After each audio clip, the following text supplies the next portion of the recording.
There we go.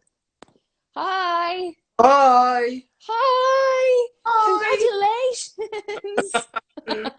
Thank you. 10 and 0. 10 and 0.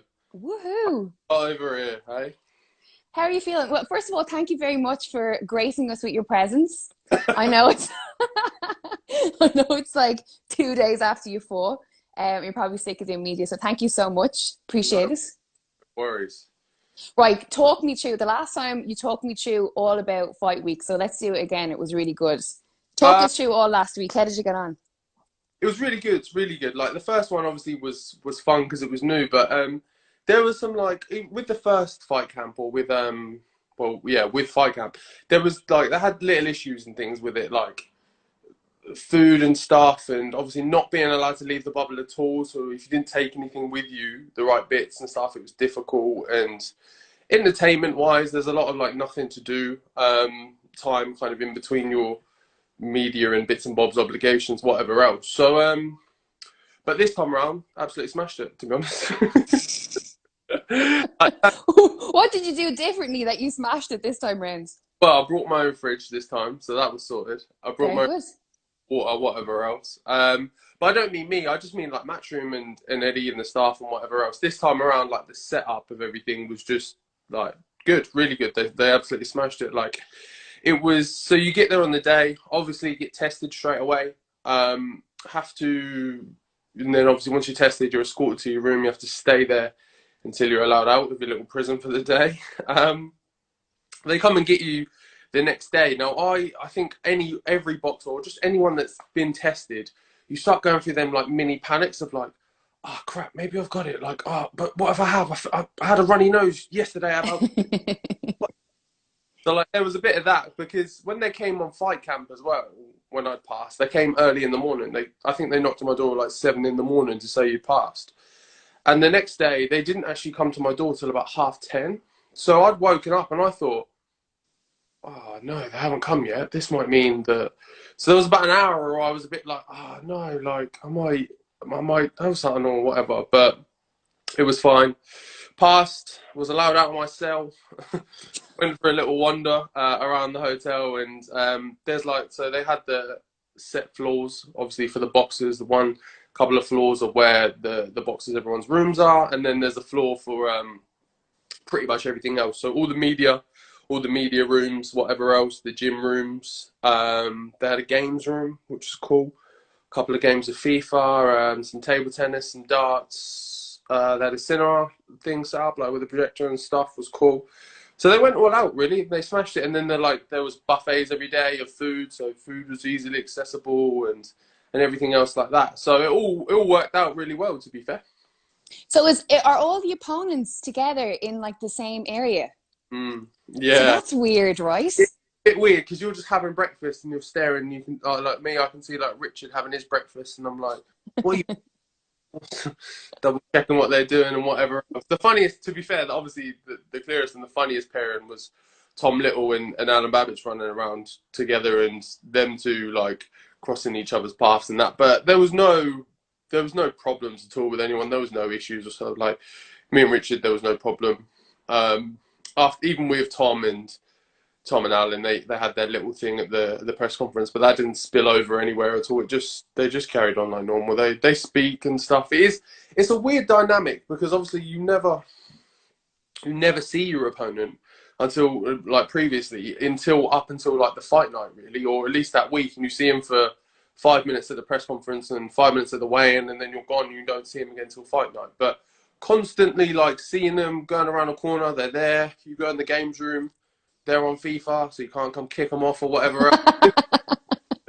So it has a bit of a weird dynamic to it, but it's good still. It's enjoyable.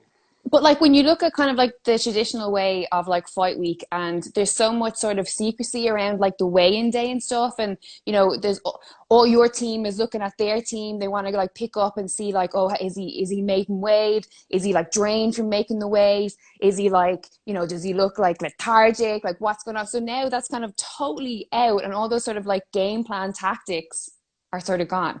Yeah, kind of. It's all a bit more kind of in close, and you have to be a bit more kind of direct, I guess, with your approach or how you're kind of looking at the opponent or whatever it may be. But obviously for heavyweights, we've got it quite easy that we don't need to cut weight and everything. So none of us are really fussed about that. It just adds a bit of a weird dynamic to just see your opponent on a very normal and casual basis. Whereas before, when you'd see him, you'd be you'd bit revved up for your fight. You'd be at the press conference. You'd be at the weigh-in, whatever. But now I'm making a coffee in the morning, and Richard next to me getting his scrambled eggs or whatever else. So it's a funny one, but it was cool.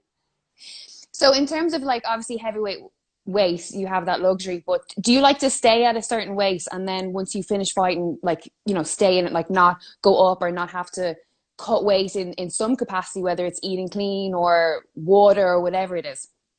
Yeah, me personally, I'm quite fortunate that my weight doesn't fluctuate too much if I don't go crazy. So as long as I'm like, I know when I'm being a bit silly in terms of eating, whatever else. And because I stay in the gym all year round, I'm always in some sort of shape. So there's never a point where I'm out of the gym for prolonged periods of time where then I could start putting on a lot of fat or excess weight or whatever else. And then eating bad foods, and that all comes together and puts you in a bit of a bad spot. So I like to maintain kind of a rough range of kind of weight and where I am and stuff, just not to get too carried away with it. Are you surprised that, you know, when we look at when you fight around the sort of commentary when you're fighting, that you know, one of the main things that people talk about is how much of an athlete that you are. It's kind of strange because you're a professional fighter. So, you know, when you hear it and it's like, he's a real athlete, you know, he's always in the gym, he's always focusing on this, that, and the other thing.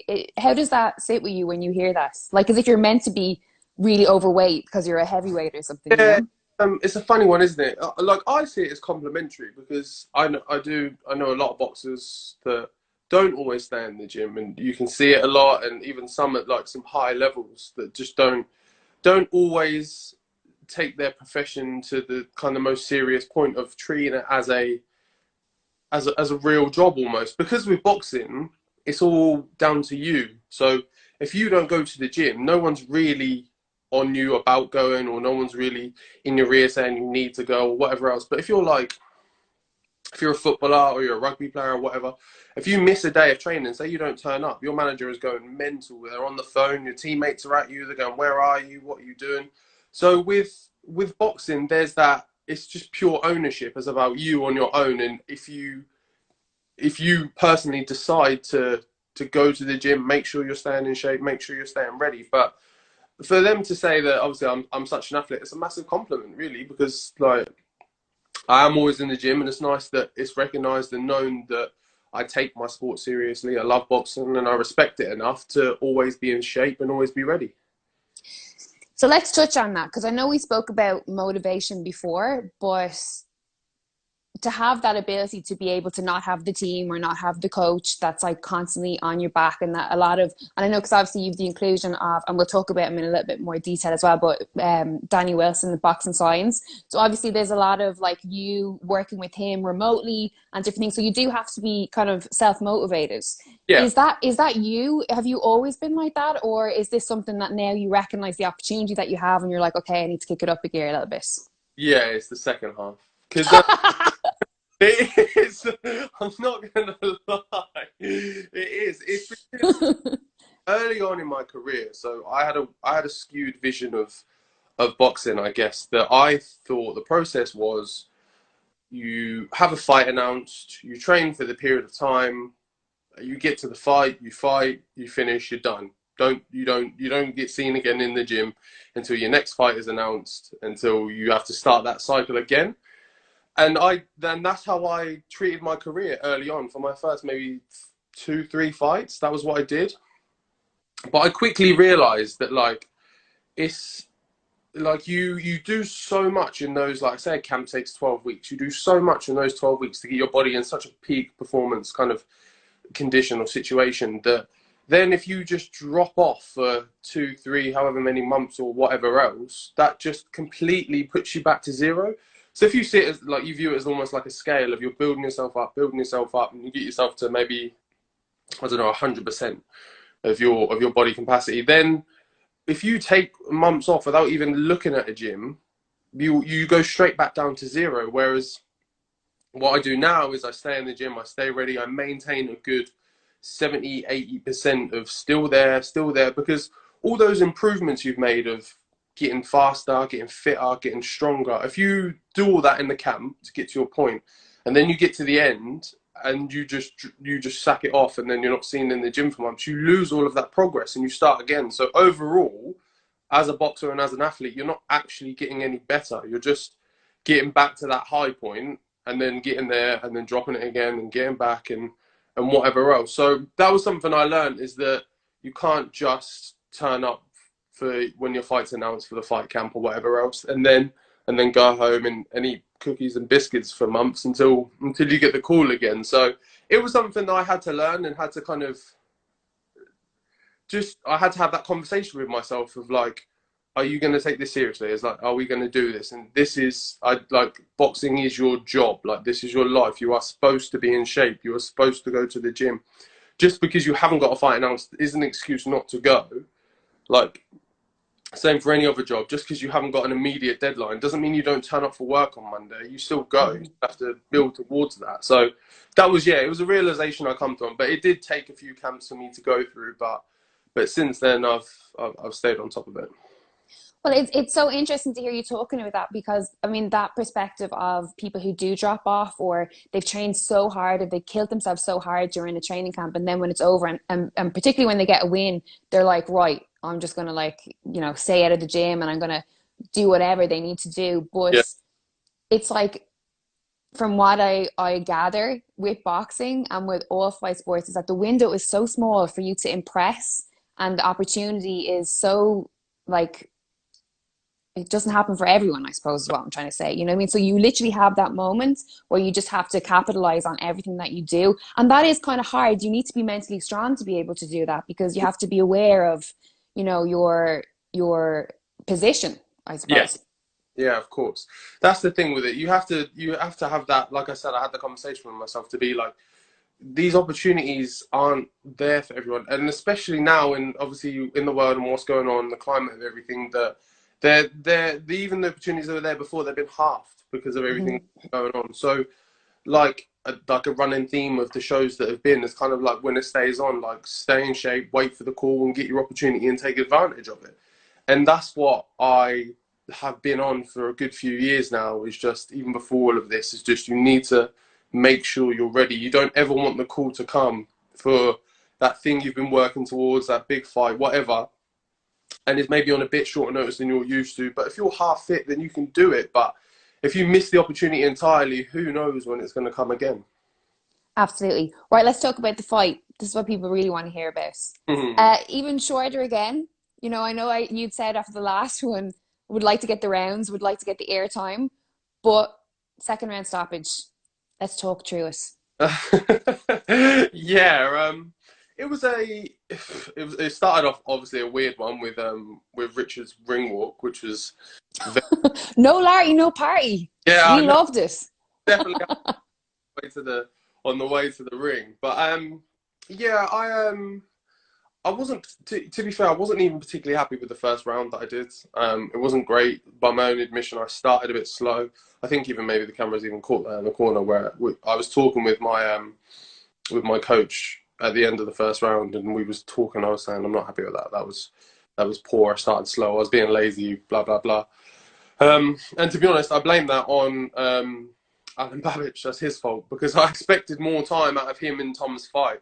So while I was warming up and stuff, I was going through my motions, and I looked to the TV, and these finished up the fight. So now I've got like 10 minutes where I need to get everything kind of rushed in. So, but yeah, first round was just not great for me. Bits and bobs, still keeping a nice sharp jab, keeping things moving, still just warming through. Shipped a few shots from Lartey, which is by my own admission my fault. Like, he got some good shots off that I was just being a bit lazy with, and kind of meandering along. But yeah, come second round, I'd wiped myself up. I'd had that little internal conversation of saying, switch on now, like, let's no mixing around.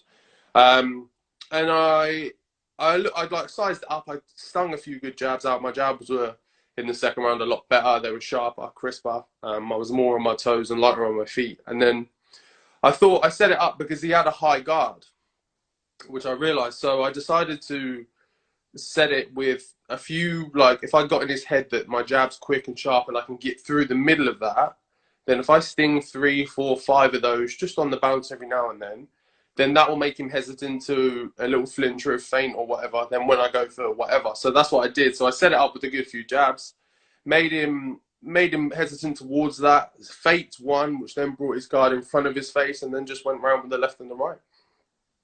All of the reports afterwards that I'd read was people being really, really impressed by your fight IQ.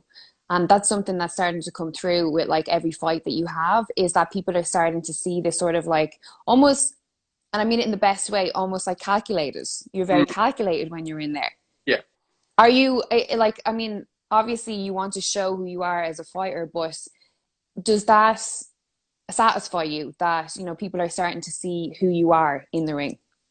Yeah, of course. I think that's a big thing for me. I pride myself at least on being a smart boxer, not just Mm.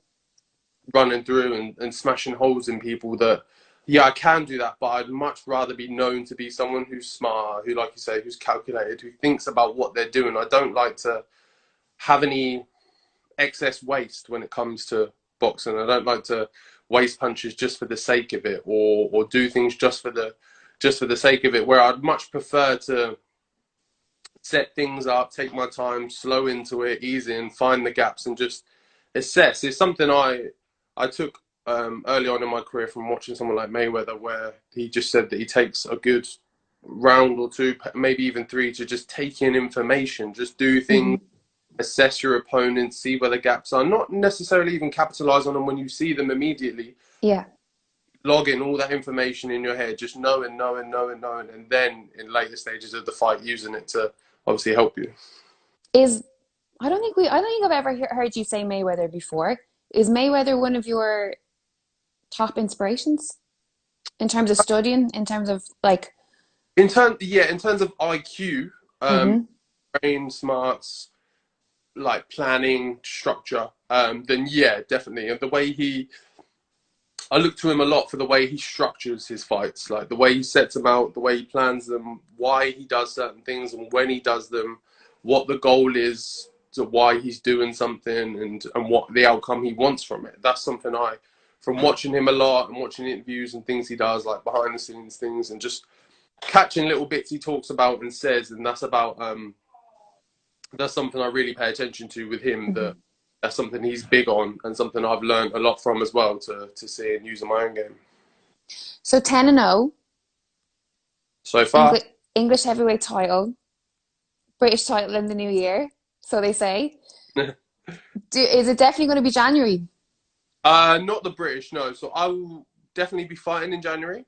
Okay. Another decent fight, another good level opponent, nice high level, nice and strong, still challenging, keeping me moving in the right direction. Won't be the British title.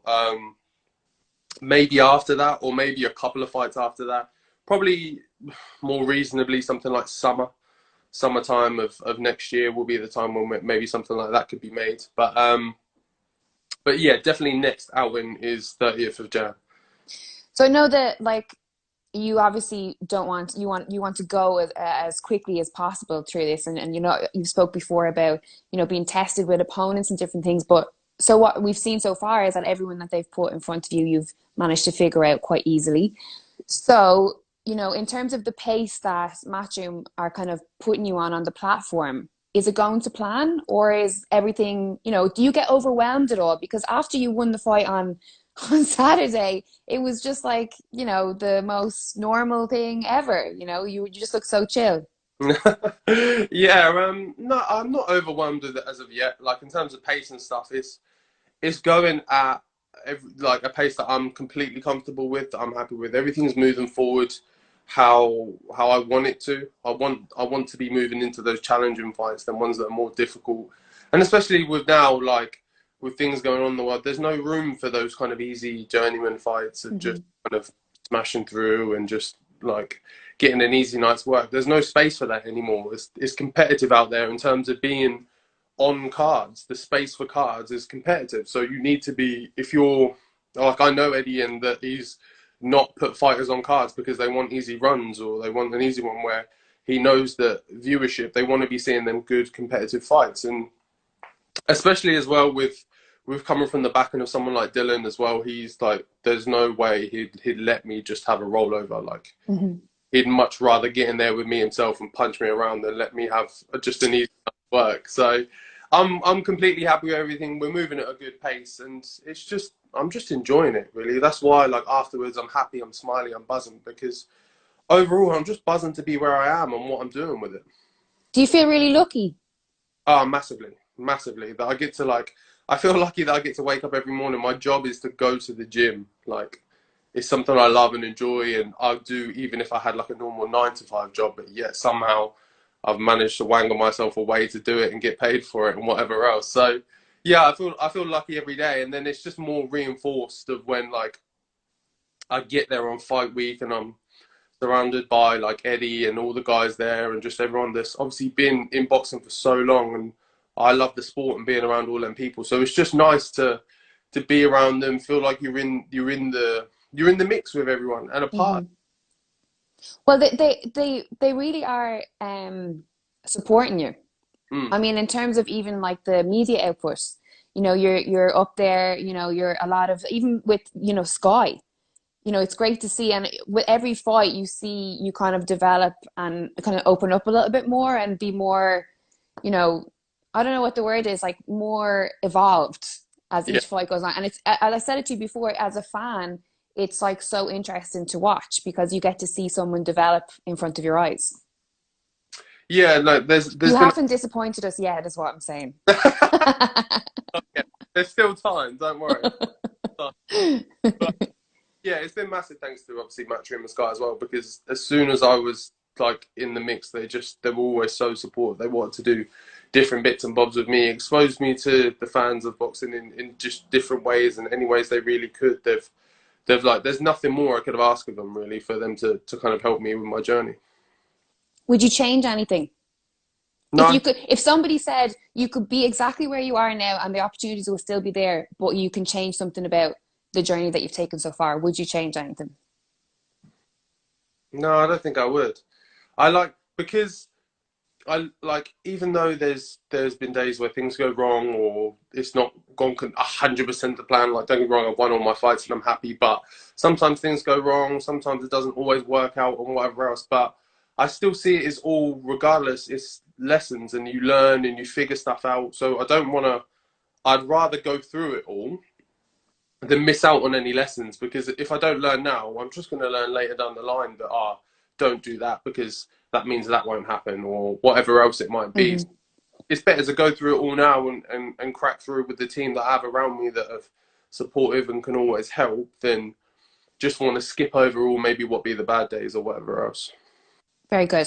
Okay, so as always, I always take fan questions at the end. But before I do, can we talk very briefly about your new side project? My side. Which better not get any better because otherwise we're going to have a falling out. Your podcast, Clearly Confused, actually really good. Yeah. Who knew? Who knew you were going to be good at that? I'm a man of many talents. Yeah, no, it's good. It's something that I've been wanting to get into for a while, because I listen to a lot of podcasts myself, so I like them. I really enjoy them. And like, I've just, it almost sounds borderline arrogant, but I've done a lot in my life that like I want to just talk about it. It's just fun to just talk about. And obviously my co-host Phil Day is a good friend of mine, like one of my closest people in my life overall. So there's, especially with him, he's kind of the ideal dancing partner kind of to do that with, because every conversation between us is like completely comfortable. There's nothing that's off limits, nothing that we could ever speak about that really feels awkward at all, or we're just so comfortable with each other that everything flows quite nicely. And I hope that comes through on the podcast as well, because that's the way I want it to be. I wanted it to be just a bit fun and just a bit kind of light-hearted and happy and laughs and whatever else. So yeah, I'm really enjoying it at the moment. So I think we've got another episode to film this week on Thursday, and then yeah, we're banging those out one every 2 weeks at the moment. just because of scheduling and whatever else. But if things pick up and we enjoy it more and get busier and busier, then we'll go to one a week and just move from there. But yeah, I'm really, really enjoying it. It's really good. There's a really good chemistry between the two of you. I said it to you before, but it sounds like when you listen to it, it's like you're in the room. Like it's like you're kind of earwigging a conversation. It's very good. Yeah, yeah, Well and done. that was the vibe of it, that we wanted to just keep it light, comfortable, and just funny stories and just life and stuff that we've been through. Because a lot of the early parts of my boxing career, he was right there next to me. So Hmm.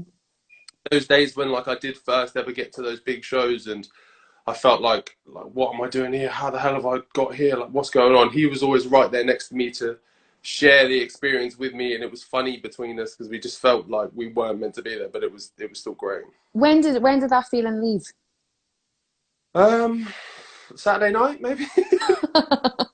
I never left. It's not left. It's still there. I still like what like I last night something funny. Like I just saw someone just messaged me and said oh you're on the news, and I just started laughing. Like it's still funny to me that like I'm like my face is on the news or pictures of me are in certain places and on Matchroom, and I'm still like it's like no, what it was is so while I was away in the bubble, I got my mum to record the fight on the TV or whatever. And then I went back because I wanted to watch the show back anyway. And in the like blurb of it, it says, Matchroom fight show, blah, blah, blah, Conor Ben headlining, also featuring Fabio Wardley. And I just thought it was hilarious that my name is like on the TV. And I was just like, it's such a weird little thing, but it's still really like, it makes me really proud and really happy at the same time. Well, it should. You've achieved massively this year alone, so you should be proud of yourself. How is your mum? Is your mum like so proud of you? Yeah, she is. She's every time it's funny because every time I go away to obviously the fight camp or whatever I do, and when I come back on the Sunday, she always has no voice. So I answer the door and she's like, "Hi." She's obviously been screaming at the TV or whatever else. So but yeah, she's super proud. The whole family is. So I'm just glad. That's the like to me, that's what it's all for. It's everything I do is for that moment to when I get back to my house and my door and my mum answers and she's like, you can see the smile on her face and she's happy and she gives me a hug. Like that's what it's all about. That's like everything else. The fight and whatever else is great, but that little moment is like, yeah, okay, cool. We're doing something here. That's really nice. Before I look at the questions, actually, one thing I wanted to ask you about was we just had the announcement that Tom Little is going to retire Mm. after the weekend. So I know that you guys are like super close, and it must have been really difficult for you because obviously, your partner Babbage, you're all from the same team essentially. And then Tom, who's like a really good friend of yours, you've been sparring with him and stuff over the years. So how was that? Yeah, the whole dynamic of it at the bubble was difficult for me because Tom's obviously a great, great friend. Someone that I love a lot, I have a lot of respect for because in the first days of me ever boxing, he was one of the first, I think he was the first pro that I ever actually had a like real sparring session with. Um, and since then, we just clicked and we were always good friends, always throughout. And he was always more than happy to help me. Like, whenever I had fights coming up, there was loads of times where, he helped me loads in terms of like sparring and development and just being there for me and being just normal. He's such a normal guy and just was moving forward with his own career, but still always had time with me and whatever else. And even on like the first ever big show that I did was obviously White Povetkin 2 and he was on the bill as well, and it made me feel so comfortable because that was just in a room full of like. Well, I remember when I got to the press conference, and I'd never seen it like anything like it before. Of a big press conference, there's loads of people there, big stage, loads of big names all over the place, sky cameras everywhere else, and then there's just Tom. He comes like bounding over, being loud, being stupid, and I'm just like, like I just feel more like relaxed and at home with it. And we were sat at the press conference table next to each other and he's like punching me in the leg and like nipping me in the side while like the press conference is going on and just being himself. And like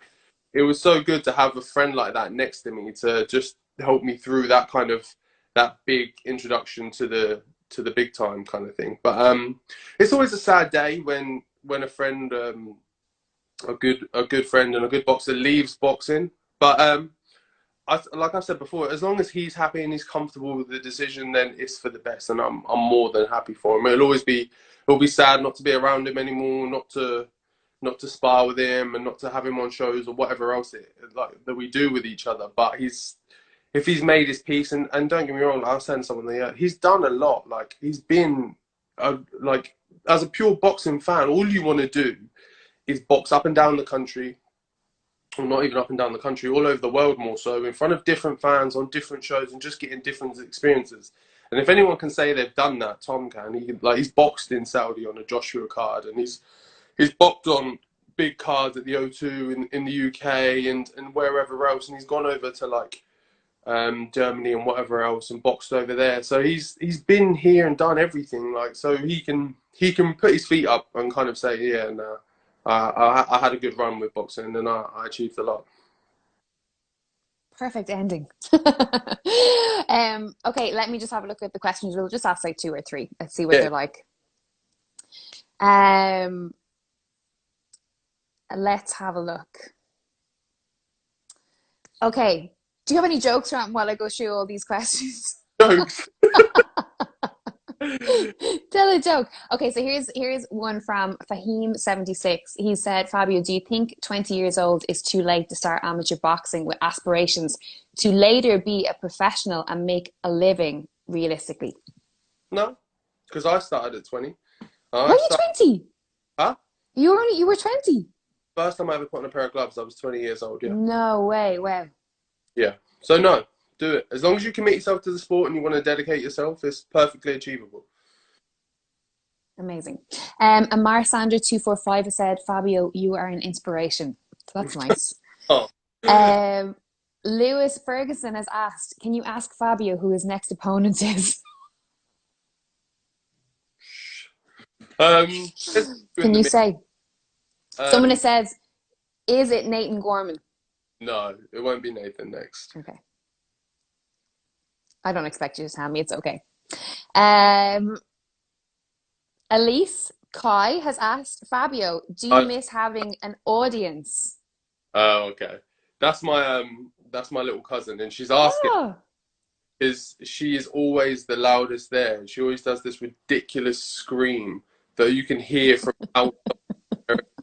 Like it's outrageous. But yeah, I do miss having my fans and supporters and everyone there with you, because that's that extra kind of fire in you that when they're there and they're all with you and they go through it with you, and then afterwards your hand are raised and you get to look to them and kind of just get the energy from them. But so it is a big missing from boxing, but hopefully they'll be back soon. absolutely. Can you hear when the crowds are there and you're walking to the ring? Can you hear everyone? Like, can you hear your family and stuff? Yeah, that's the one time. When does it switch off? When the bell goes? Yeah, literally, it's weird. Such a weird thing. I think, like any boxer will tell you, it's literally like you like all of that time, the walk and everything building up to it is fine, like it's normal. You can hear everyone, but you're focused on going to the ring. Like the first time, I remember I was like focused on the ring walk so much because I didn't want to trip, I didn't want to fall, and I was like, okay, there's a wire there. Make sure you step over the wire. The steps there, so make sure you put your foot strong on the step. Okay, hold on to the rope nice and strong. Get in the ring. Like I just wanted to make sure that I got in the ring without like falling off or something stupid. But and as soon as you get in the ring and the bell goes, it's like everything kind of around your art just disappears, and all you can see is what's in front of you. Very good. Amara has asked, Fabio, do you wish you went the amateur route instead of the white collar route in hindsight?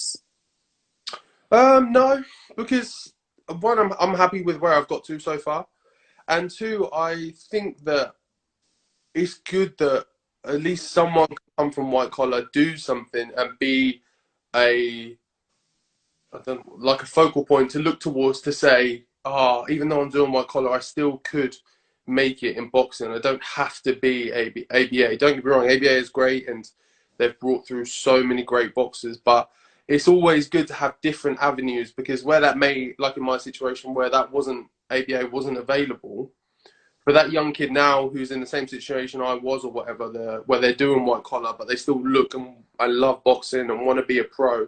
that their dream can still be achieved because they can look at someone like me and say, nah, he done it, so I can do it. Absolutely. There is a question here from, I think it's Marinka Walsh, and she said, no party, no larty. What is your party piece? Party piece. Do you have a party piece? I think I have one. What is it? I don't know. I don't think I have a party piece. Well, you better make one up real quick, Yeah. or someone's going to be very disappointed. Um, I don't have one. Okay. Empire Pro Tape has asked, if Fabio wasn't a boxer, what job would he love to do? Love to do. Yeah. Um, it would be something to do with the gym, regardless. Some sort of training, some sort of like competing in some way or anything like that. I think I'd be like a personal trainer or something kind of along those lines that just involves me in being in the gym and training a lot, or just something athletic. Like that's because I did the whole office thing for a while and things like that. And at the time it was something I wanted to do. But now looking back and looking at me, I'm always going to want to be in some sort of kind of gym or training or just doing something along those lines. There is the cutest question that I've ever gotten on this live ever after coming in. And it's from Lily James. And she said, hi, Fabio. I am 12 years old and I'm your big fan. Will you give me a wave down the camera at your next fight? Yeah, so my next fight I will do. Oh, that is so sweet. Okay, very last question. It's actually really good. And it is from Shane Smith. And he said, you're obviously very competitive, but how do you, or he says, be obviously very competitive, but how do you know, or how do you know when to switch that off? So I think he means like outside of like boxing, you know, in your everyday life. Do you know how to, is it like a little faucet that you can turn on and off? Are you very competitive in everyday life? Anything and everything. There's no, I don't think there is an on off switch, sorry, for being competitive. You in, like, if you're competitive, you are just, like, even the other day at, like, FIFA, when we was in the bubble, I was fuming because my coach, he beat me in one game, and I was smashing him the whole game, and then somehow he got like two lucky goals and beat me 2-1, and I was fuming, and I wouldn't let him go back upstairs to his room until he played me again. I had to beat him. Like, I wouldn't have it. Like, it's just in me to be competitive, and I think maybe I was going to say the only time I maybe tone it down is when I was like playing games with like my little cousins and stuff. But I don't even. I just think they've got to learn. They've got to learn.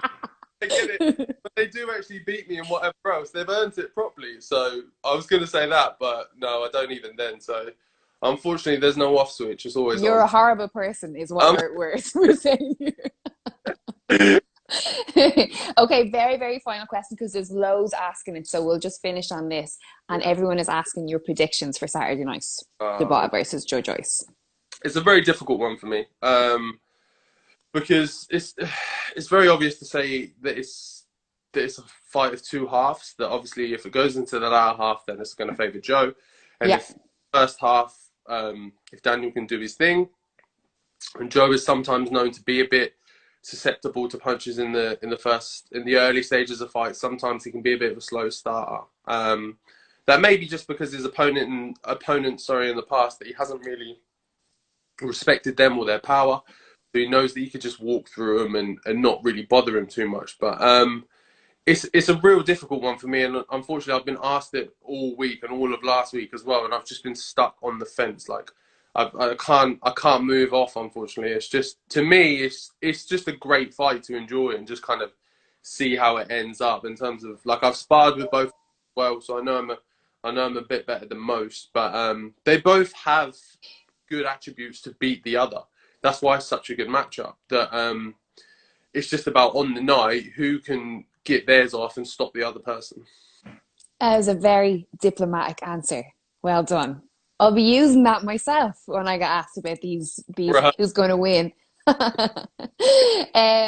Thank you so much. No worries. That was great. Really appreciate it. And well done again. This is great. 11-0 next. How exciting. It's coming. It's Yeah, coming is right. But yeah, no, thank you so much. I really appreciate it. I know obviously you've done a lot of media work over the last couple of weeks, so I really do appreciate your time. no worries. More than happy to, always. Thank you very much. Okay, enjoy the rest of your night, and I will talk to you soon. You too. Speak to you Thanks. later. See you later. Bye. Bye.